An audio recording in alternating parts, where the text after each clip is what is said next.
যাত্রাবাড়ির ৫টা এবং Mohammadpur Ramna new market এই ৮টি থানার ৮টি মামলায় আজকে বিজ্ঞ আদালতে ফ্যাসিস্ট হাসিনা সরকারের সাবেক অবৈধ তার ফ্যাসিস্টের সহযোগী অবৈধ মন্ত্রী হাসানুল হক ইনু, দীপু মনি, রাশেদ খান মেনন, সালমান এফ রহমান, জুনায়েদ আহমেদ পলক এবং আনিসুল হক এবং শামসুল হক টুকু এবং চৌধুরী আবদুল্লাহ আল মামুন, তাদেরকে এই মামলাগুলিতে আজকে গ্রেপ্তার দেখানোর জন্য তদন্ত কর্মকর্তা, এই প্রত্যেকটি মামলাই হত্যা মামলা, এই মামলাগুলিতে তদন্তকারী কর্মকর্তা তাদেরকে গ্রেপ্তার দেখানোর জন্য নিবেদন করেন। তার নিবেদনের পরিপ্রেক্ষিতে বিজ্ঞ আদালত এজাহারটা দেখে এবং তদন্ত কর্মকর্তা দরখাস্ত দেখে তাদেরকে এই মামলাগুলিতে গ্রেপ্তার দেখান। পরবর্তীতে তদন্তকারী কর্মকর্তা নিয়ম নাম্বার ৫ আর ২৪-এ এটি একটি বিস্ফোরক হত্যা চেষ্টার মামলা। এই মামলায় জুনায়েদ আহমেদ পলক তাকে ১০ দিনের রিমান্ডের প্রার্থনা করা হয়। সেই মামলায় বিজ্ঞ আদালত ৫ দিনের রিমান্ড মঞ্জুর করেন। আরেকটি মামলা যাত্রাবাড়ির ৪৯/৯/২৪, এটাও একটি হত্যা মামলা। এই মামলায় তদন্তকারী কর্মকর্তা হাসানুল হক ইনু, জুনায়েদ আহমেদ পলক, দীপু মনি এবং চৌধুরী আবদুল্লাহ আল মামুন, সালমান এফ রহমান তাদেরকে ৭ দিনের রিমান্ড প্রার্থনা করেন। বিজ্ঞ আদালত তাদেরকে ৫ দিনের রিমান্ড মঞ্জুর করেন। এরপরে যাত্রাবাড়ি আরেকটি ধারা, এটা হলো ২৮/৮/২৪, এটাও একটি হত্যা মামলা।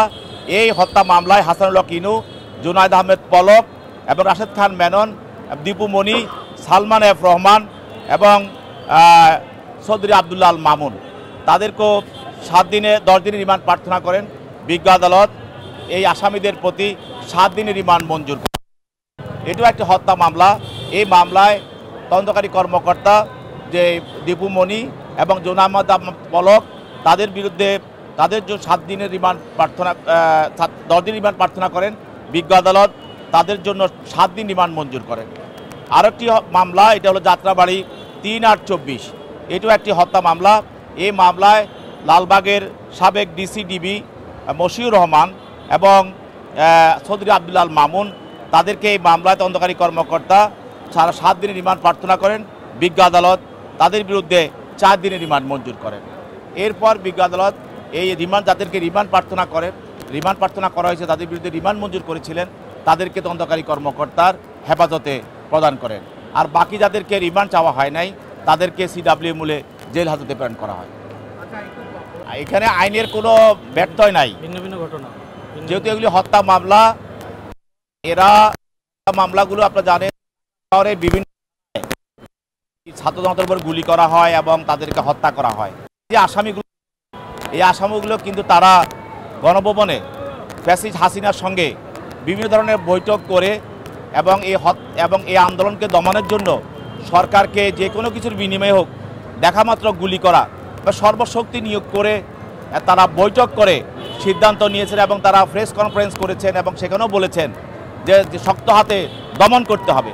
তাহলে তাদের বিরুদ্ধে যে ফৌজদারি অপরাধ যেটা হলো অপরাধমূলক ষড়যন্ত্র এবং পরিকল্পনা এবং সহায়তা, যেহেতু এই বিষয়টার সঙ্গে তারা সম্পূর্ণভাবে জড়িত, এটা দিনের মতো পরিষ্কার।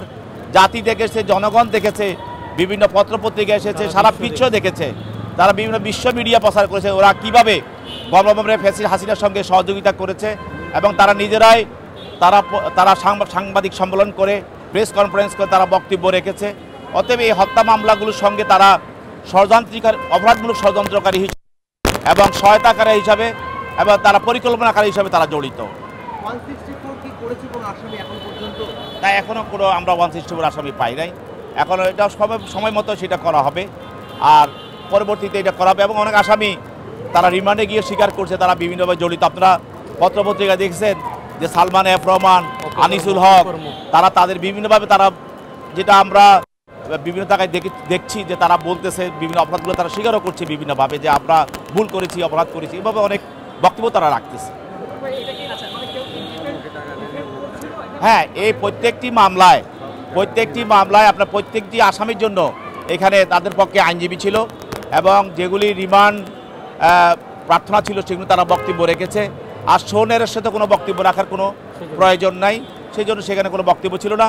কিন্তু যেগুলি তারা জামিন প্রার্থনা করেছে সেখানে তারা বক্তব্য রেখেছে। আর যারা রিমান্ড বিষয়ে যখন শুনানি হয়েছে তখন তাদের পক্ষে আইনজীবীরা বক্তব্য রেখেছে।